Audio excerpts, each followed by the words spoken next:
एक छोटा सा गांव था जहां जीवन की हर सुबह खेतों से शुरू होती थी और मिट्टी की खुशबू में खत्म होती थी। इसी गांव में रामू नाम का एक किसान रहता था। उसका जीवन सादगी और संघर्ष का जीता जागता उदाहरण था। रामू के पास ज्यादा जमीन जायदाद नहीं थी, लेकिन जो भी था उसमें अपनी मेहनत और ईमानदारी से खुशी के बीज बो रखे थे।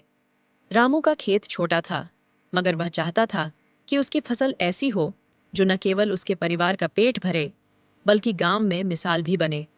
हालांकि गांव के हालात अच्छे नहीं थे। बारिश कभी ज्यादा हो जाती तो कभी सूखा। लोग अनाज के लिए तरसते थे, लेकिन रामू ने हर बार अपनी किस्मत और मेहनत पर भरोसा किया। रामू के पिता अक्सर कहते थे, बेटा, मेहनत का फल हमेशा मीठा होता है, लेकिन उसमें ईमानदारी का स्वाद हो तो उसका असर उम्र भर रहता है। पिता के ये शब्द रामू के दिल में बस गए। जब बाकी लोग कमाई के लिए गलत रास्ते अपनाने लगे, रामू ने अपनी ईमानदारी को अपनी ताकत बना लिया। एक बार गांव के बड़े व्यापारी ने रामू से कहा, रामू, अगर तुम अपनी फसल में थोड़ा खराब अनाज मिलाकर बेचो तो मैं तुम्हें दुगनी कीमत दूंगा। रामू ने मुस्कुराते हुए जवाब दिया, साहब, अगर अनाज खराब हुआ तो लोग भूखे मरेंगे।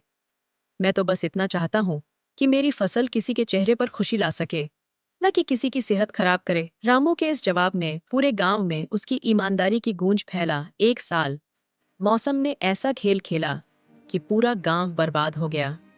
लगातार बारिश के कारण गांव में बाढ़ आ गई, खेत पानी में डूब गए, अनाज बह गया और लोगों के घर गिर गए।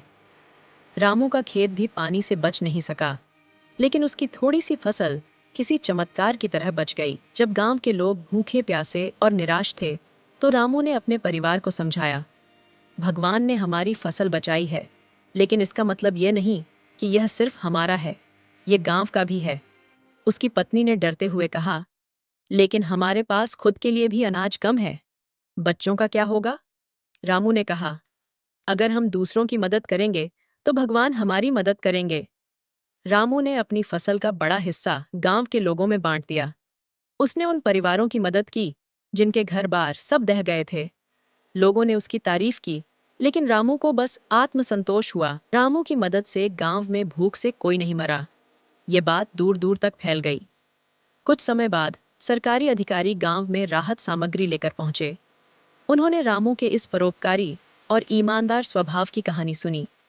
रामू को बुलाकर सम्मानित किया गया और उसकी मदद के लिए सरकार ने उसे नई तकनीक से खेती करने के लिए उपकरण और बीज दिए।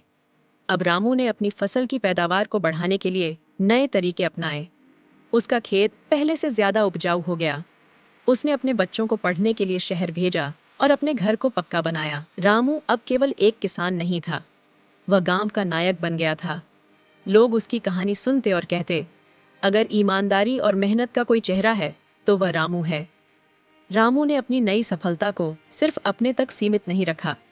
उसने दूसरे किसानों को सिखाया कि नई तकनीकों से कैसे खेती की जाए। वह गांव के बच्चों को पढ़ाई के लिए प्रेरित करता और महिलाओं को स्वरोजगार सिखाने में मदद करता।